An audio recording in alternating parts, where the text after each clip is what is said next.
Happy Easter, everyone. Christ is risen. Ooh, I almost heard you. Just a little louder. Christ is risen.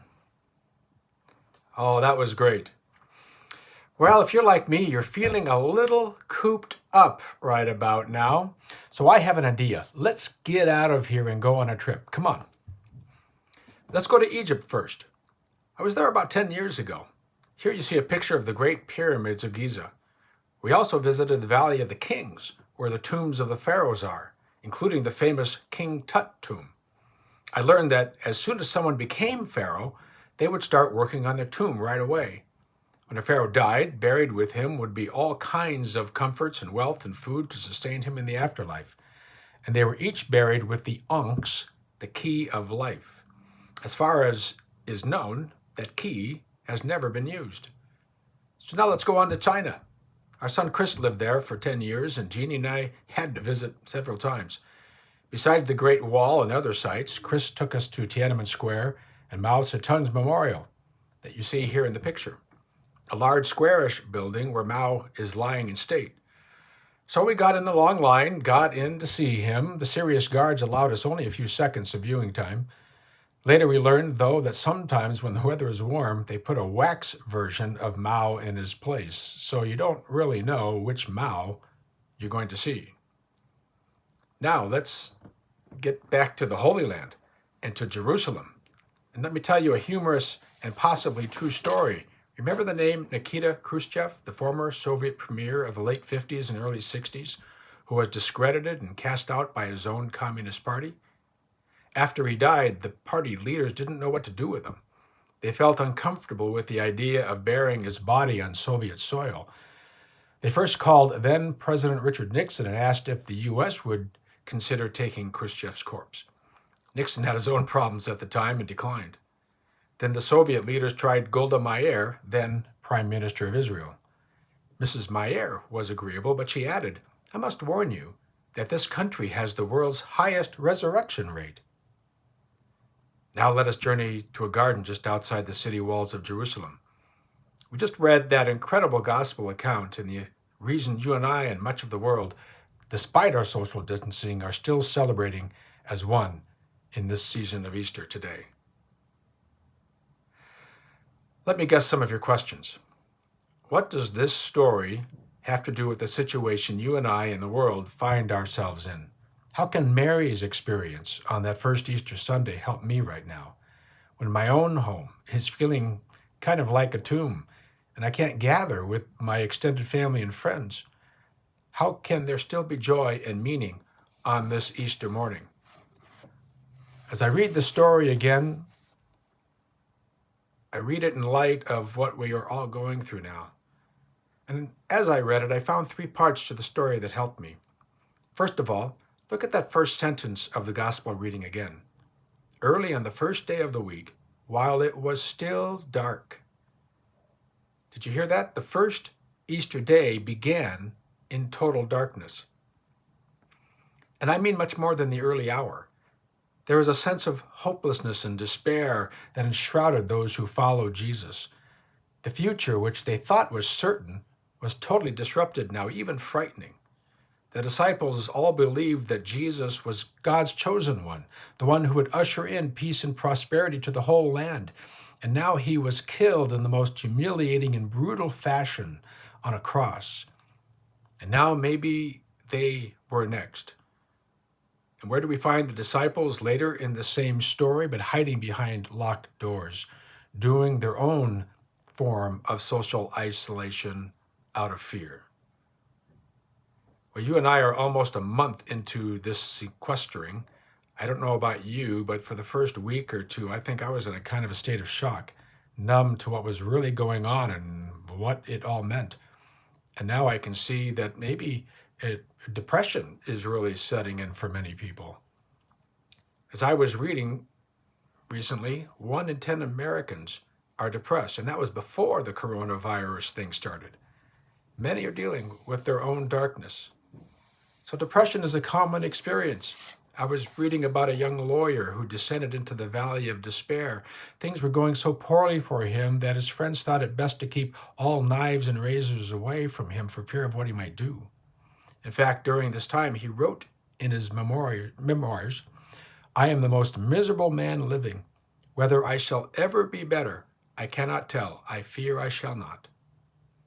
This young lawyer who unleashed these desperate feelings of utter hopelessness, his name was Abraham Lincoln. We have our dark times. These days we wonder, when is it going to end? And are we ever going to be able to get back to normal? And what is that normal going to look like? We're left with 1,000 questions to which we don't have the answers. The future, which a couple of months ago was pretty clear, teachers with lesson plans all laid out for the students, many with summer vacation plans ready, children with sports activities to look forward to. All of that came crashing to a halt. And the authorities, the health officials, are saying they're not sure when life as we know it will resume again. And maybe some of you have had other bad news, even before this coronavirus epidemic. Maybe a word from your doctor, or a phone call in the middle of the night, or having to tell your children, "Mommy and Daddy aren't getting along right now. We've decided we need to live apart for a while." Maybe the coronavirus wasn't the only bad news in your life. It's no wonder many of us feel numb, maybe even depressed. I want you to remember, Easter was not born in the brightness of the day. Mary came to the tomb while it was still dark. But listen, we need to know that help is closer than we think. That's the second lesson that I learned from this reading. Like Mary in the garden, the darkness of our moment and our tear-swelled eyes may blind us to a friend who is standing quietly nearby. And softly he asks, "Woman, why are you weeping? Sir, why are you in such despair?" And after listening to our complaint, he whispers our name: Mary, Jack, John, Cindy, Russ. He knows who you are. And we realize he has been there the whole time. In our darkness, we just didn't see him. He's not dead. He is very much alive. And because he is alive, we discover that the sun rises again, the birds do sing, and joy indeed can come back into our life. Doesn't all of nature itself sing a prelude to Easter? Luther said, "Every flower of springtime gives witness to the resurrection." The seasonal rhythm of nature not only declares the glory of God, but the victory of hope over despair, light over darkness, joy over fear, and life over death. That remarkable naturalist and poet Loren Eiseley once put it so beautifully.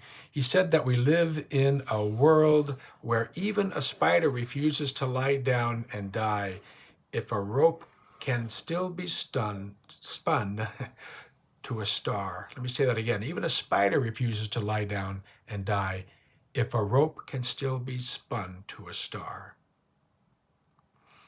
New life appears all about us as spring bursts into full blossom. The bud that appears on the rose seemed so lifeless and drab just a few months ago.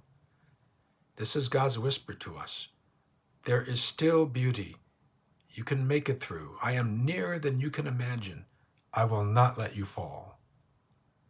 Jesus, the gardener, was standing right there, only blurred by Mary's tears. And that brings us to the third message I received from this gospel text for today, a message for us, that the victory of Easter is not merely an event of the past to remember, but great good news to welcome now. At the end of our reading, the disciples were behind closed doors, right? Probably sharing remember when stories. Remember when we did this with Jesus? Remember when he healed that blind man? Remember when we fed all those thousands of people? The best, it seemed to them, was behind them. The future, unknown and frightening.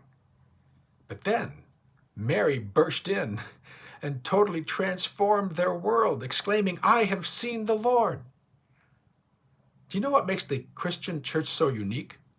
We don't exist for simply remembering that God raised Jesus from the dead long ago and far away and let it go at that. What makes the Christian message so unique is Jesus' resurrection is our resurrection.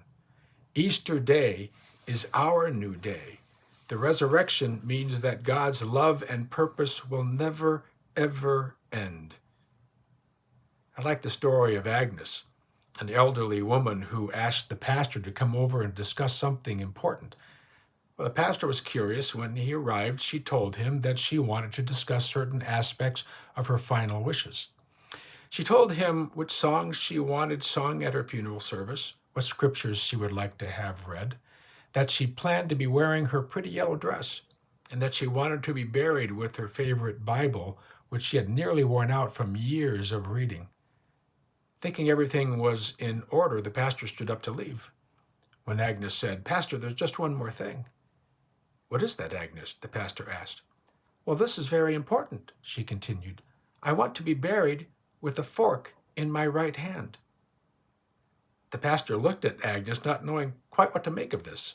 Why a fork? Agnes explained, "Well, Pastor, you know well that I've attended countless numbers of socials and potlucks. We've had some wonderful meals served at the church." "Yes, we have," agreed the pastor. "Well, Pastor, do you know what my favorite part was at the church dinner? It was when whoever was clearing away the dishes of the main course would lean over and, with a sparkle in their eyes, say, 'Now, Agnes, be sure to hang on to your fork.' That was my favorite part because I knew that something better was coming. Not just Jell-O or pudding, but a chocolate cake, or a homemade strawberry pie, or a fresh apple pie. And you know what? It was always worth the wait." "So, Pastor," said Agnes, "when people see me there in that casket with my pretty dress and my favorite Bible and a fork in my hand, and they wonder, 'What's with the fork?' I want you to tell them. I want you to tell them that I've always believed that something better was coming." You see, the resurrection is not just a past event that we are swapping remember when stories about. The resurrection is a present and future promise. Dawn is breaking through the darkness.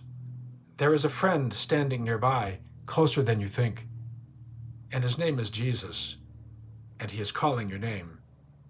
And like Mary, let us shout the good news through every closed door. Like Mary, let us go and tell the world, Christ is risen.